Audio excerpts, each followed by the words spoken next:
Juvenile அதாவது 10-17 வயசில் இருக்கிறப்ப அந்த ஜுவனல் பீரியட் அந்த பீரியட்லேயும் வந்து அவங்க தொடர்ந்து க்ரைம் பண்ணிகிட்டே இருக்காங்க. அதுக்கப்புறம் வந்து அதை தாண்டி போய் கூட they are going on doing the same persistent or aggressive behavior. So these are called repeat offenders. அடுத்தது வந்து ஏஜ் ஸ்பெசிஃபிக் அஃபெண்டர்ஸ்னாக்கா this type of delinquency behavior begin during adolescence பீரியடில் மட்டும்தான் அவங்களுக்கு வந்து அந்த க்ரைம் வந்து அவங்க பண்ணலாம் அப்படின்ற மாதிரி தோணும். தேர்ஸ் கால் ஏஜ், அதாவது ஏஜ் ஸ்பெசிஃபிக்னாக்கா அந்த adolescence பீரியடில் தான் அவங்களுக்கு வந்து they'll do the. So unlike repeat offenders, however, the behavior of the age specific offender ends before the minor. அதாவது அந்த மைனர் 10 to 7 குள்ளேயே வந்து அவங்களுக்கு அந்த ஸ்டேஜ் வந்து எண்ட் ஆகிடும். அதுக்கப்புறம் they become adult. ஸோ அந்த சமயத்தில் they will do the offender's behavior. So the behavior that a juvenile shows during adolescence are often as a good indicator of the type of offender he will become. While age-specific offenders leave their delinquent behavior behind, and when they enter adulthood, they often have a more mental health problem, engage in substance abuse. So இது வந்து இந்த age offender இதில் வந்து நம்ம ஜுவனலில் வந்து பார்த்தீங்கன்னாக்கா அவங்கள வந்து நம்ம என்ன பண்ணுறோம், அவங்கள தனியாக நம்ம வந்து ஹோமில் பார்த்து தனியாக நம்ம அவங்களுக்கு என்ன மாதிரியான சப்போர்ட் வேணுமோ கவுன்சிலிங் கொடுக்குறதோ இல்லை சப்போர்ட் நம்ம கொடுக்குறோம். ஆனால் அடல்ட்ஹுட் அதை தாண்டி அடல்ட்ஹுட் வந்த அப்புறம் அவங்களுடைய பழக்க வழக்கம் தனியாகிடுது. அவங்களுக்கு எப்படி ஆயிடுதுனாக்கா ஒரு மென்டல் ஹெல்த் ப்ராப்ளம் வருது, அவங்களுக்கு வந்து சப்ஸ்டன்ஸ் அப்யூஸ், அதாவது ட்ரக் அப்யூஸ், சப்ஸ்டன்ஸ் அப்யூஸ் ஆகுறாங்க. அதே மாதிரி ஃபினான்ஷியல் ப்ராப்ளம் அதிகமாக. ஏன்னா அடலசன்ஸ் வந்து உங்களுக்கு இந்த மாதிரியான டிடென்ஷன் ஹோம் சென்டர்ஸோ இல்லை வந்து ஒரு எஜுகேஷனோ அந்த மாதிரி எல்லாம் கிடையாது. ஸோ அவங்க அடலசன்ஸ்னாக்கா அவங்களுக்கு வந்து தனி சட்டம் இருக்குது, அவங்களுக்கு வந்து தனி விதமான லா இருக்குது. ஸோ அதே மாதிரி அதனால் வந்து இங்கே என்னன்றாங்கனாக்கா அவங்களுக்கு வந்து adults அதுதான் இங்கே சொல்கிறாங்க. adults get a financial problem, and the adults who were never delinquents as juveniles. So அடல்ட்ஹுட்டில் இருக்கிற அந்த 17 வயசுக்கு மேலே வந்து உங்களுக்கு வந்து அரசாங்கத்துப்படி அவங்க வந்து ஜுவனல் சொல்ல மாட்டாங்க. they can't consider as a delinquents or juveniles. So the common risk factors of juvenile delinquency அப்படின்னாக்கா வந்து அது என்னென்ன காரணத்தினால வந்து அவங்க வந்து ஜுவனல் ஆயிடுறாங்க, ஜுவனல் டெலிக்வன்சி க்ரைம் பண்ணுறாங்கன்னா ஃபஸ்ட்டுன்னா அத்தாரிட்டியன் பேரண்டிங்.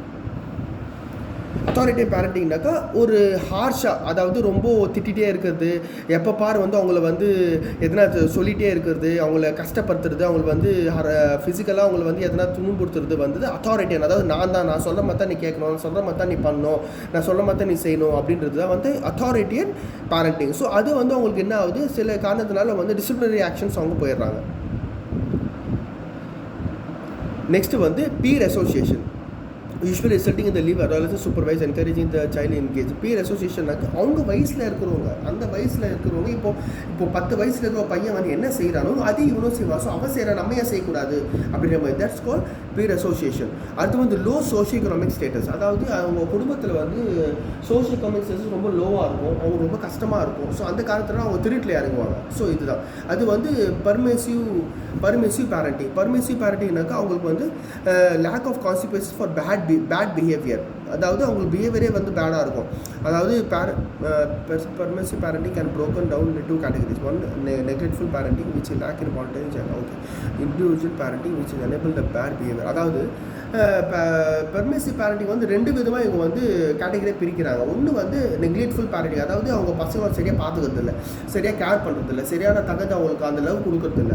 நெக்ஸ்ட்டு வந்து இண்டிவிஜுவல் பேரண்டிங்னாக்கா அவங்க பேரண்ட்ஸே வந்து பார்த்தீங்கன்னாக்கா பேட் பிஹேவியராக இருப்பாங்க. அவங்க பேரண்ட்ஸே வந்து பார்த்தீங்கன்னாக்கா ஒருவேளை அவங்க தப்பானவங்களாக இருப்பாங்க, ஒருவேளை இல்லீகல் ரிலேஷன்ஷிப் இருக்கும், ஒருவேளை ட்ரக் ஆல்கஹால் அப்யூஸ் இருக்கும். அது மூலிமா வந்து இந்த ஜுவனல் த ஏஜ் அந்த அவங்க பசங்க வந்து அது மூலிமா வந்து பேரண்ட்டினுடைய கேர் இல்லாமல் அவங்க பாதிக்கப்படுறாங்க, அந்த கேர் இல்லாத காரணத்தில் அவங்க பாதிக்கப்படுறாங்க. அடுத்து வந்து புவர் ஸ்கூல் பர்ஃபார்மன்ஸ், அதாவது ஸ்கூலில் வந்து அவங்களுக்கு வந்து ஒரு ப்ராப்பர் கைடன்ஸ் இருக்காது, அவங்க ஸ்கூலில் பர்ஃபார்மன்ஸ் ரொம்ப கம்மியாக இருக்கும். ஸோ அதனால் வந்து அவங்க வந்து அதில் வந்து அவங்களுக்கு அந்த சோஷியலாக அவங்க எமோஷ்னலாக அவங்க பாதிக்கு ஏற்படுறாங்க. ஸ்கூல் பர்ஃபார்மன்ஸ்னால அவங்க வந்து அந்த ஸ்கூல் விட்டு வெளியே வந்துடுறாங்க. பீர் ரிஜெக்ஷன், அதுக்கப்புறம் வந்து பார்த்திங்கனாக்கா அவங்க வயசில் இருக்கிற பசங்க வந்து அவங்க ரிஜெக்ட் பண்ணிவிடுவாங்க, அவளை வந்து வேணாம் அப்படின்னு சொல்லிட்டு இது பண்ணுவாங்க. அதுக்கப்புறம் மென்டல் டிஸார்டர்ஸ் வரும், சில விதமான அதர் மென்டல் டிஸார்டர்ஸ் வரும், அட்டென்ஷன் டெஃபிசிட்டி அண்ட் ஹேபிட் டிஸார்டர். அதாவது இது வந்து நம்ம வந்து சைல்ட் டிஸார்டர்ஸை நம்ம அதை டீட்டெயிலாக பார்க்கலாம். 3rd யூனிட்டில் வந்து நம்ம ADHD வந்து நம்ம வந்து தெளிவாக நம்ம மென்டல் டிஸார்டர்ஸ் பற்றி நம்ம பார்க்கலாம். அது வந்து ப்ரிவென்டிவ், என்ன ஜுவனல் டெலிக்வன்சி நம்ம ப்ரிவென்ஷனுக்காக நம்ம என்ன பண்ணலாம் அப்படின்ட்டு சொல்கிறாங்க. அது என்ன பண்ணலாம் அப்படின்னு பார்த்தீங்கன்னாக்கா, வந்து நம்ம வந்து prevention of juvenile delinquency may serve risk of youth or families public. It can put the stop transition prevention services offer to the government private agency include service. First வந்து சப்ஸ்டன்ஸ் அபியூஸ் ட்ரீட்மெண்ட். அவங்க ஒருவேளை அந்த பசங்க வந்து substance அபியூஸில் இருக்கிறாங்க, அந்த அபியூஸ்னால வந்து அவங்க தவறான செயல் செய்கிறாங்கனாக்கா நம்ம வந்து அவங்களுக்கு சப்ஸ்டன்ஸ் அபியூஸ் ட்ரீட்மெண்ட் கொடுக்கலாம். சப்ஸ்டன்ஸ் அபியூஸ் ட்ரீட்மெண்ட்னா என்ன? சப்ஸ்டன்ஸ்னால் என்னன்னாக்கா அதுதான் ஆல்கஹால், டொபாக்கோ, அந்த மாதிரி that's called as a substance. So அப்போ வந்து அவங்க அது மாதிரி ட்ரீட்மெண்ட்னா என்ன அப்படின்னாக்கா அவங்களுக்கு வந்து ஒரு ரீஹாபிலிட்டேஷன் கொடுக்கலாம், அவங்களுக்கு வந்து ஒரு அடிக்ஷன் கொடுக்கலாம், அவங்களுக்கு வந்து ஒரு கவுன்சிலிங் கொடுக்கலாம், therapy.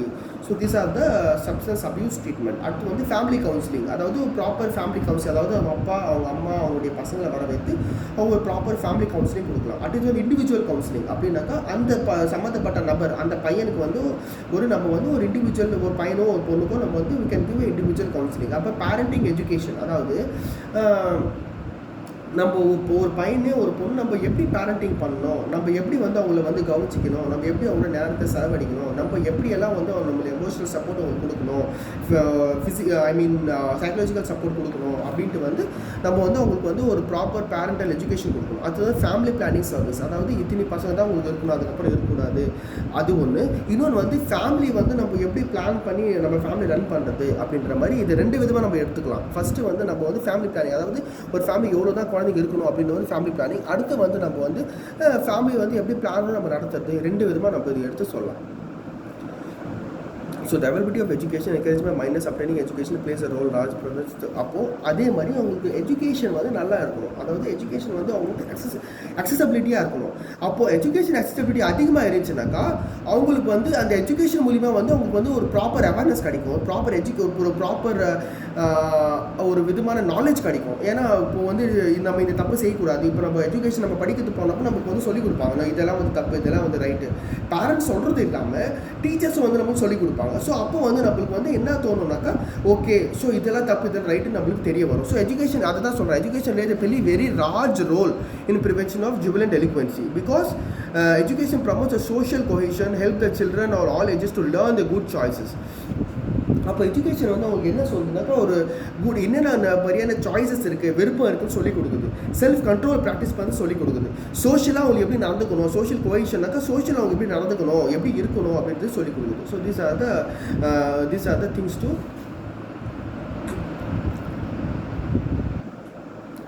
So according to Peter H. So இது வந்து நம்ம பார்த்தது வந்து இது பற்றி பார்த்தோம், என்னது ஜுவனல் டெலிக்வென்சி பற்றி பார்த்தோம். அடுத்து நம்ம வந்து பார்க்க போகிற நெக்ஸ்ட் டாபிக் வந்து corruption. What is the meaning of corruption? So according to Peter H. Odegaard, corruption is a sense of product or a way of life of an acquisitive society where the money talks. அதாவது அது வந்து நம்மளுடைய way of லைஃப்னாக்கா நம்மளோட வாழ்கிற பயணத்தில் வந்து ஒரு சமுதாயத்தில் வந்து பணம் பேசும். வேர் த ஒர்க்ஸ் இஸ் ஜஸ்டிஃபைட், அதாவது நம்ம பணம் கொடுத்தது நம்ம வேலை நடக்கும். ஸோ அதுதான் வந்து இங்கே சொல்கிறாங்க. அடுத்து வந்து where the people are judge by what they are rather than what they are. So அந்த பணத்தை வச்சு அப்போ பணத்தை வச்சு நம்ம அந்த பர்டிகுலர் கம்யூனிட்டியோ வில்லேஜோ பர்டிகுலர் ஏரியாவோ வந்து அந்த பணத்தை வச்சு அவங்க ஜஸ்டிஃபை பண்ணுறாங்க, இவங்க பணக்காரன் இவர் ஏழை அப்படின்ட்டு. ஸோ அதை பார்த்து தீர்மானிக்கிறாங்க, யாருன்றது தீர்மானிக்கிறாங்க. ஸோ இந்த other word, any act of commissions or omissions by the public servant of securing or any other material advantage directly himself or his family or friends is corruption. அதாவது ஒரு பப்ளிக் சர்வெண்ட்டை வந்து ஒரு கமிஷன் மூலியமாக அவங்க வேலை செய்யுது, அதாவது காசு வாங்கி even though government are paying them for their service, but even though they are getting some kind of money from the public or money from their friends or families called as a corruption.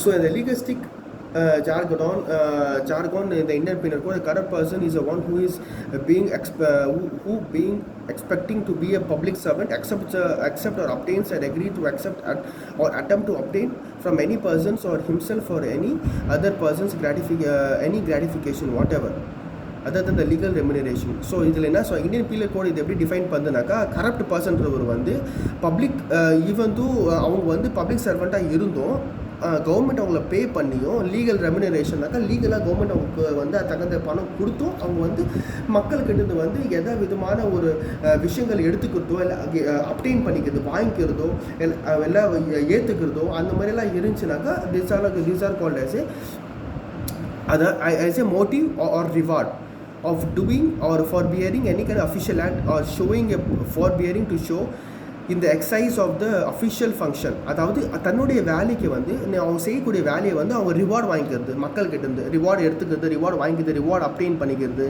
So இதெல்லாம் வந்து it is called as a corruption அப்படின்னு சொல்கிறாங்க.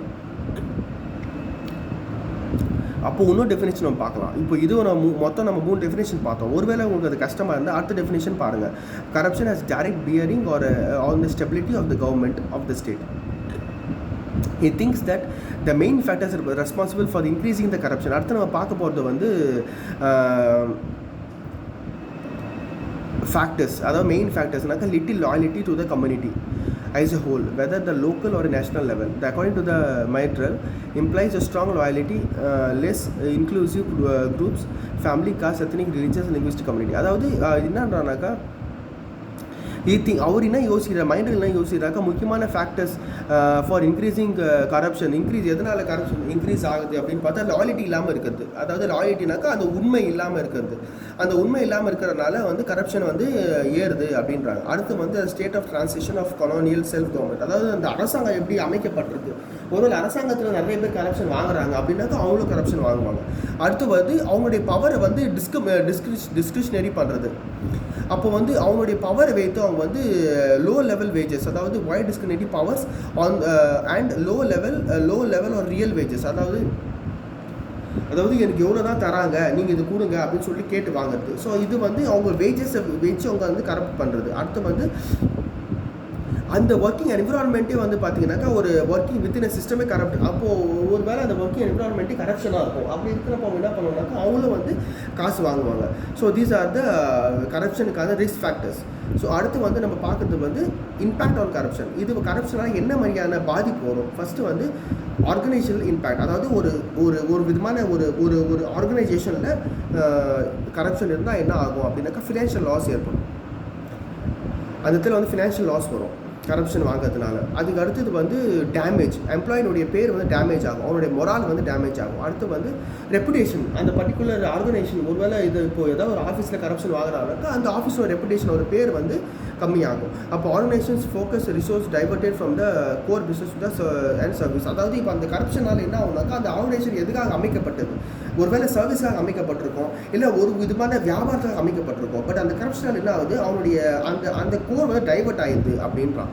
அடுத்து வந்து increase in ஸ்க்ரூனிட்டி oversight regulations வந்து சட்டத்துக்கு புறமான காரியங்கள் வந்து நிறைய வந்து இன்க்ரீஸ் ஆகுது அப்படின்றான். இது வந்து ஆர்கனைசேஷன். அடுத்து வந்து நான் பாட்டு இண்டிவிஜுவல் வந்து டிசிப்ளினரி ஆக்ஷன்.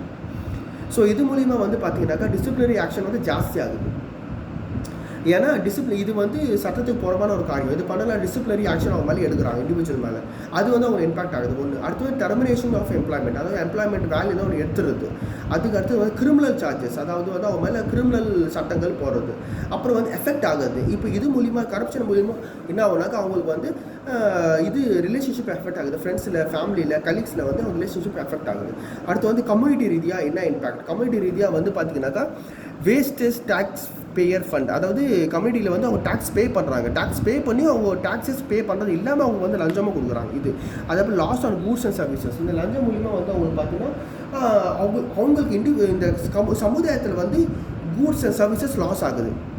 அதுக்கப்புறம் ஏன்னா அவங்க இண்டிவிஜுவலாக அவங்க எடுத்துகிட்டு போயிடுறாங்க, சமுதாயத்துக்கும் கவர்மெண்ட்டுக்கு எடுத்து தரதில்லை. அதுக்கப்புறம் இந்த லோ கம்யூனிட்டி அரசாங்கம் தரதில்லை எப்படின்னாக்கா டேக்ஸாக கொடுக்கறதில்ல. அடுத்து வந்து லோ கம்யூனிட்டி கான்ஃபிடன்ஸ் இந்த பப்ளிக் அத்தாரிட்டிஸ். அதுக்கப்புறம் வந்து இது மூலிமா வந்து சமுதாயத்தில் வந்து பப்ளிக் அத்தாரிட்டிஸ் மேலே வந்து ஒரு விதமான வந்து ஒரு கான்ஃபிடன்ஸ் கம்மியாகுது. அடுத்து வந்து பார்த்தீங்கன்னாக்கா disadvantage in the honest business and miss out of the government's contracts. அதுக்கப்புறம் வந்து ஆனஸ்ட்டாக பிஸ்னஸ் பண்ணுறதில்ல. ஸோ கவர்மெண்ட் கான்ட்ராக்ட்ஸ் வந்து இது ஆகுது.